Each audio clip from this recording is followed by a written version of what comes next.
Hello and नमस्ते, स्वागत छ हजुरहरूलाई नेपाल अनलाइन स्कुल च्यानलमा।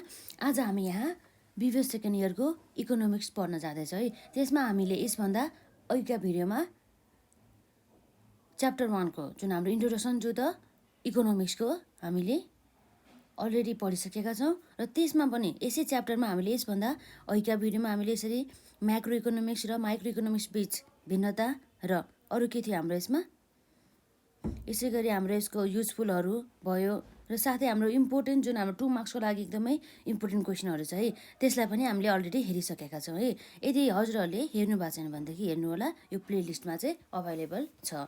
र आजको हाम्रो यहाँ टपिक रहेको छ इक्विलिब्रियम एन्ड द डिसइक्विलिब्रियम, जुन हाम्रो आज यो च्याप्टर 1 को पार्ट 3 रहेको छ, जुन बिबी सेकेन्ड इयरको बिजनेस इकोनोमिक्सको। र यसमा जस्तै हजुरहरूले यो एउटा के देखिरहनु भएको छ त, एउटा यहाँ चित्र जस्तो बनाएको छ, यो के होला त है भनौँ त। यसमा जस्तै नर्मली यो भनेको चाहिँ हाम्रो के हो त, एउटा इक्विलिब्रियम पोइन्ट निकाल्नको लागि चाहिँ गरिएको हो है यसमा।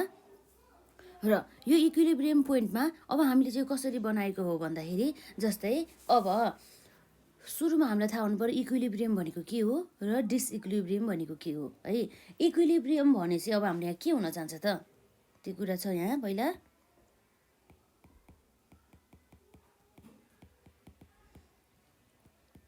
इक्विलिब्रियम भने चाहिँ कस्तो भन्दा चाहिँ एउटा स्टेट हो अथवा के हो त, एउटा सिचुएसन हो जसमा चाहिँ के हुन्छ त, इन विच अपोजिट फोर्सेसहरू जस्तै डिमान्ड र सप्लाइजहरू हुन्छ नि, हो त्यो अपोजिट फोर्सेसहरू के हुन्छ त,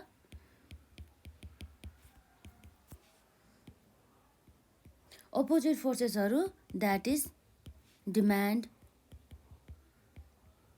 एन्ड सप्लाई के हुन्छ त, आर इन ब्यालेन्स, तिनीहरू चाहिँ इन ब्यालेन्समै हुने गर्दछ। इन ब्यालेन्स एन्ड के हुन्छ त्यताखेरि, and there is no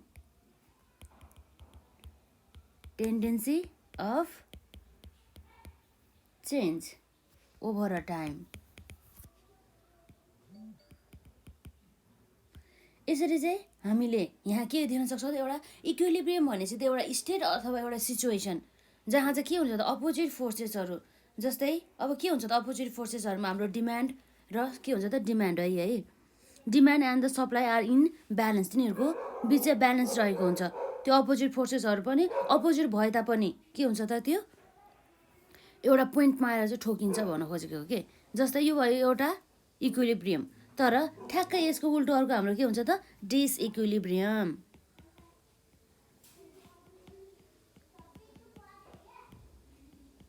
disequilibrium भनेको चाहिँ एउटा के हो त, एउटा स्टेट अर सिचुएसन जहाँ चाहिँ के हुन्छ त, इन विच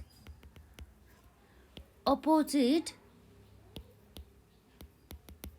फोर्सेस, लाइक अब हाम्रो के हुन्छ डिमान्ड र सप्लाईहरू चाहिँ के हुन्छ त, अपोजिट फोर्सेस। फर इक्जाम्पलको लागि अब हाम्रो के हुनसक्छ त, aggregate demand and aggregate supply के हुन्छ त, aggregate demand and aggregate supply are in imbalance, ब्यालेन्समा नभएर उनीहरू चाहिँ के हुन्छ त, इम्ब्यालेन्समा चाहिँ हुने गर्दछ।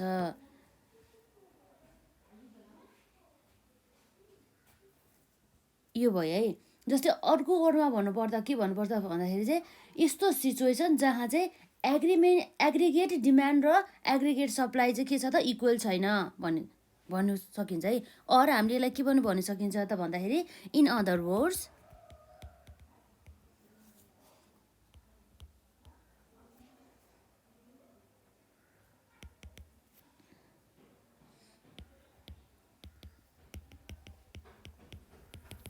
in macroeconomics,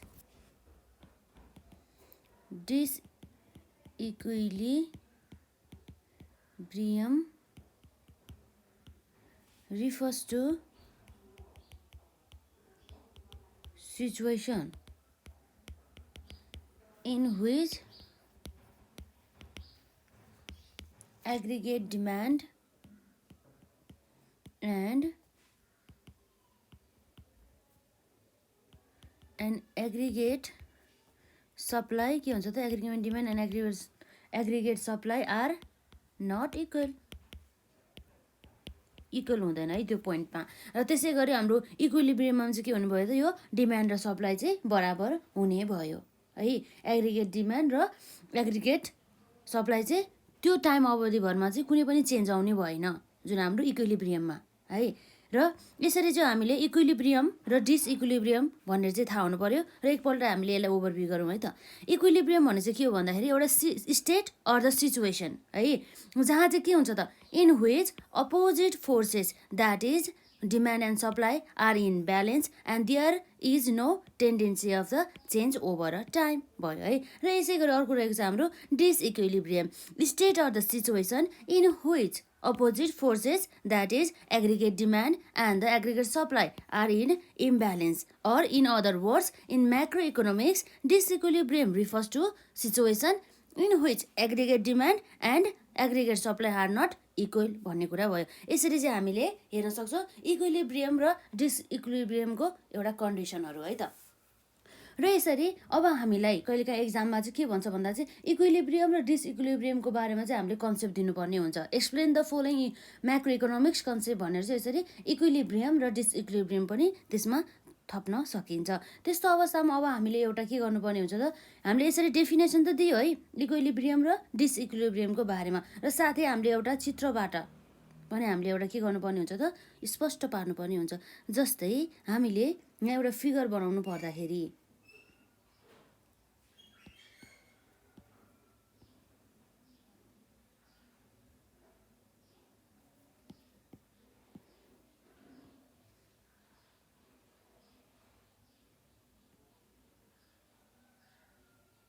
यो कुराहरू त हामीले सबै प्लस टूमै पढिसकेको कुराहरू हो कि यसमा चाहिँ।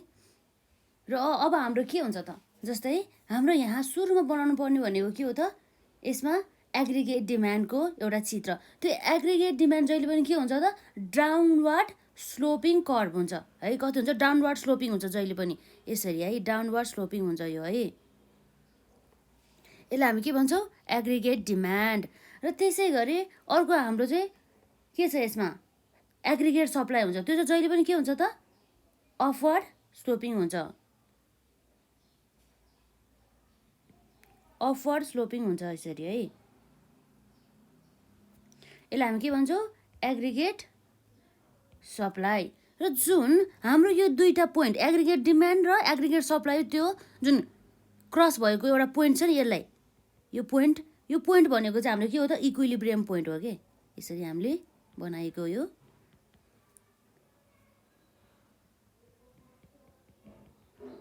पोइन्टलाई हामी के भन्छौँ त ई भनेर हामी सङ्केत गर्छ यसलाई है। यो भनेको के हो त इक्विलिब्रियम। र यसै गरी अब हाम्रो अर्को चाहिँ के थाहा हुनुपर्छ भन्दाखेरि चाहिँ हाम्रो यहाँ जुन वाइ एक्सिसमा के हुन्छ त, वाइ एक्सिसमा मेन हुने भनेको के हो भन्दाखेरि यहाँ प्राइस लेभल के हो, यो भनेको एउटा प्राइस लेभल है।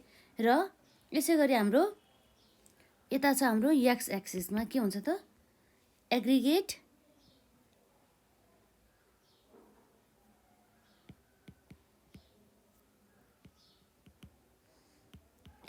डिमान्ड एन्ड सप्लाई है। र यो भयो हाम्रो पी र यो भयो हाम्रो क्वान्टिटी है। यसरी हामीले यहाँ यो फिगरबाट हामीले के बुझ्नुपर्छ भन्दाखेरि चाहिँ अब जुन हाम्रो ई पोइन्ट छ नि यो ई हो, यो ई भनेको चाहिँ कस्तो पोइन्ट भन्दाखेरि चाहिँ ई लेखेको चाहिँ त्यो भनेको चाहिँ एउटा यस्तो पोइन्ट हो जहाँ चाहिँ एग्रिगेट डिमान्ड र एग्रिगेट सप्लाई चाहिँ के छ त बराबर छ। र त्यो पोइन्ट भनेको के हो त इक्विलिब्रियम पोइन्ट हो। र यो पोइन्ट बाहेक अरू सबै पोइन्टहरू चाहिँ कुन पोइन्ट हो त डिसइक्विलिब्रियम कन्डिसन हो है। यसरी हामीले पत्ता लगाउन सक्छौँ है इक्विलिब्रियम र डिसइक्विलिब्रियम। र जस्तै यो फिगरमा हामीले यहाँ हेरिसक्यौँ जुन हाम्रो एक्स एक्सिसमा के छ त aggregate demand and the supply र वाइ एक्सिसमा रहेको चाहिँ हाम्रो एग्रिगेट के छ त हाम्रो यसमा एग्रिगेट भन्दा नि यसमा प्राइस लेभल रहेको छ है। र यसरी चाहिँ हामीले एउटा कुरा के थाहा हुनुपर्छ भने जहिले पनि हाम्रो यो एग्रिगेट डिमान्ड चाहिँ यो हाम्रो एग्रिगेट डिमान्डको क्रप चाहिँ जहिले पनि के हुन्छ त डाउनवार्ड स्लोपिङ हुन्छ। के हुन्छ यो जहिले पनि डाउनवार्ड स्लोपिङ हुन्छ है। यो कुरा अलरेडी हजुरले प्लस टूमा पढ्नु भइसक्यो। र यसरी अर्को भनेको हाम्रो के छ त एग्रिगेट सप्लाई जुन चाहिँ के हुन्छ त अपवार्ड स्लोपिङ हुन्छ।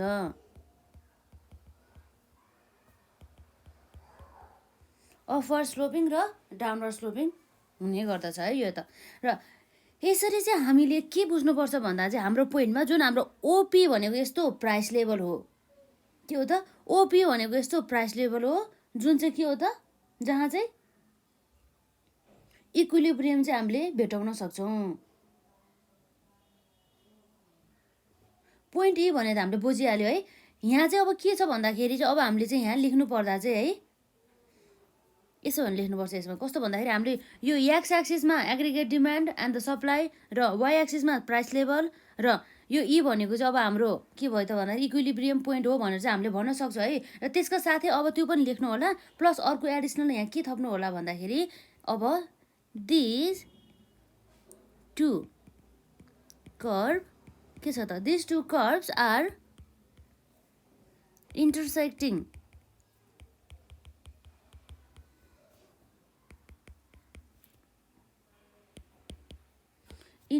each other at point E है। र त्यो पोइन्ट भनेको के हो त the point E is the के हो त इक्विलिब्रियम पोइन्ट हो। हेन्स अब के छ त हाम्रो यो जुन यो ओ र पी भनेको हाम्रो के भयो त यो ओ र पी भनेको हाम्रो लागि यो पोइन्ट भनेको इक्विलिब्रियम प्राइस लेभल भयो है। Hence equilibrium price level is OP and हाम्रो यसै गरी इक्विलिब्रियम क्वान्टिटी इज के हुन्छ त हाम्रो ओदेखि यहाँसम्म हो नि त है इक्विलिब्रियम क्वान्टिटी र यो भनेको इक्विलिब्रियम प्राइस यतिसम्म हुन्छ है। इज ओक्यू यसरी हुने गर्दछ है। यस्ता कुराहरू चाहिँ हामीले यहाँ लिनुपर्ने हुन्छ। जस्तै गरी अब यसै गरी के छ भन्दाखेरि अब यो जुन हाम्रो ओपी र ओक्यू त्यो बिचमा चाहिँ कुनै पनि अब के छैन त्यहाँ यहाँ डिसइक्विलिब्रियम छैन। अब यहाँ जहिले पनि के हुन्छ त इक्विलिब्रियम नै हुन्छ है। भने मतलब कस्तो भन्दा चाहिँ ठ्याक्कै यो पोइन्ट पीदेखिबाट ओसम्मको जस्तै यो ठ्याक्क यो पोइन्ट यो यहाँ पीदेखि ईसम्म र ईदेखि क्यूदेखि ईसम्मको यो पोइन्ट चाहिँ इक्विलिब्रियम हो। तर हाम्रो यो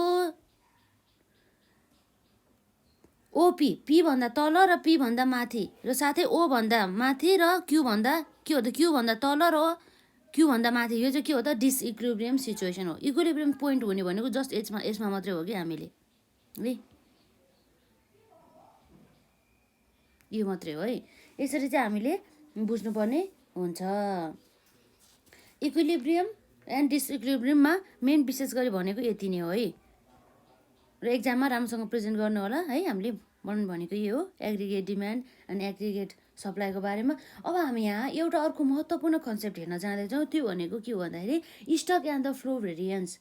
यो स्टक भेरिएबल भनेको के हो र अब हाम्रो यसै गरी के छ फ्लो भेरिएबल है। भेरिएन्स चाहिँ होइन stock and the flow variable है त हामी यसलाई हेर्न जान्छौँ। हाम्रो अर्को यहाँ रहेको छ टपिकमा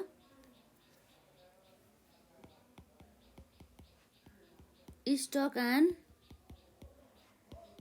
फ्लो भेरिएबल जसमा अब हामी सुरुमा हेर्छौँ स्टक भेरिएबल।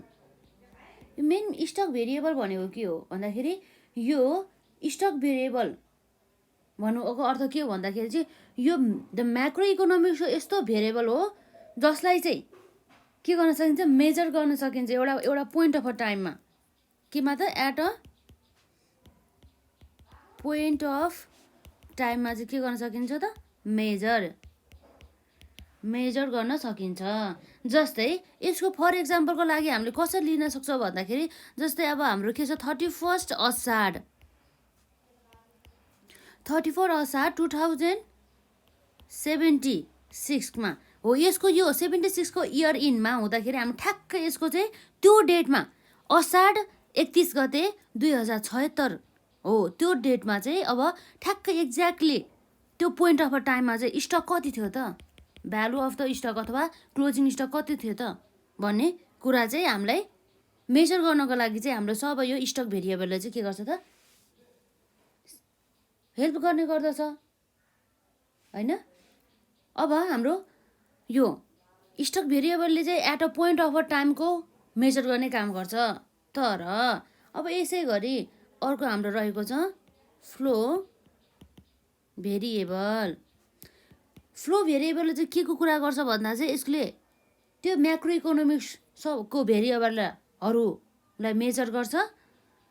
यसले मेजर गर्ने भन्दा सबै म्याक्रो इकोनोमिक्सको भेरिएबलहरू नै हो नि होइन त। म्याक्रो इकोनोमिक्सको भेरिएबलभित्र हाम्रो नेसनल इन्कम, त्यसै गरी टोटल कन्जम्सन है, टोटल इन्भेस्टमेन्ट, टोटल एक्सपेन्डिचर, जस्तै टोटल इकोनोमिक ग्रोथहरू त्यही नै पर्ने हो नि त है। हामीले यसभन्दा अघिको भिडियोमा हेरिसकेका छौँ त्यो कुरा चाहिँ। र यो फ्लो भेरिएबल भनेको चाहिँ कस्तो भन्छ भन्दाखेरि चाहिँ द म्याक्रो इकोनोमिक भेरिएबल जसले चाहिँ के गर्छ भन्दा चाहिँ which are measure or the express गर्छ, के गर्छ त पर युनिट अफ अ टाइममा। के भन्छ यसलाई, मेजर अर एक्सप्रेस गर्ने गर्दछ है त, measure or the express per unit of time. त्यसलाई हामीले के भन्छौँ त, फ्लो भेरिएबल भन्छौँ। यसरी चाहिँ हामीले जेनरली स्टक भेरिएबल र फ्लो भेरिएबल बिच चाहिँ यति भिन्नता चाहिँ हामी देख्न सक्छौँ। स्टक भेरिएबलले चाहिँ के भन्छ भन्दाखेरि at a point of a टाइमलाई चाहिँ यसले मेजर गर्ने गर्दछ। तर यो फ्लो भेरिएबलले चाहिँ के गर्ने गर्दछ, measure or the express per unit of a time भन्ने कुरा रहेको छ है। यो भयो हाम्रो स्टक भेरिएबल र फ्लो भेरिएबल बिच सानो एउटा कन्सेप्ट है। यसको चाहिँ पुरा हाम्रो एक्जाममा लेख्नको लागि चाहिँ हजुरहरूले यसरी मजाले बुकमा होला त्यो पढ्नु होला है। तर मेन कुरा भनेको चाहिँ कस्तो भन्दा चाहिँ स्टक भेरिएबलले चाहिँ के कुरा गर्छ त, जहिले पनि एउटा पोइन्टमा भएको टाइममा भएको भेरिएबलहरूलाई चाहिँ यसले मेजर गर्ने काम गर्दछ। जस्तै अब हामीले भन्यौँ नि त यो एक्जाम्पल, यति एक्जाम्पल दिएपछि हजुरहरू क्लियर हुनु भइहाल्छ है। साथै यो फ्लो भेरिएबलमा चाहिँ एक्जाम्पल भनेको जस्तै यो पर एनम भन्छ नि, एक वर्षभित्रमा हामीले कति चाहिँ सेल्स गर्यो। अब त्यसै गरी पर विकभित्र अर्थात् के हुन्छ त, एक हप्ताभित्र है, प्रत्येक हप्ताभित्र चाहिँ हामीले सेल्स कति गऱ्यौँ। त्यसै गरी अब हामीले 1 मन्थभित्र अब सेल्स कति गऱ्यौँ भन्छ जस्तो यस्ता कुराहरूको मेजर गर्ने काम चाहिँ हामीले कसले गर्छ त, फ्लो भेरिएबलले गर्छ है। एकदमै यो एक्जाम्पल छ, यो एक्जाम्पलहरूबाट हजुरहरूले चाहिँ थाहा पाउन सक्नुहुनेछ है त। यसै गरी अब हामीले यस च्याप्टरमा अरू पढ्नुपर्ने कुरा भनेको के हो भन्दा चाहिँ इन्टरडिपेन्डेन्स अथवा relationship of the micro economics and the micro economics. त्यो पनि खासै हाम्रो गाह्रो त छैन है। त्यसै गरी अब हाम्रो यहाँ केनिजको थ्योरिजहरू पनि रहेको छ र अब हाम्रो लिमिटेसन्स अफ द यो म्याक्रो इकोनोमिक्सको लिमिटेसनहरू पनि रहेको छ है।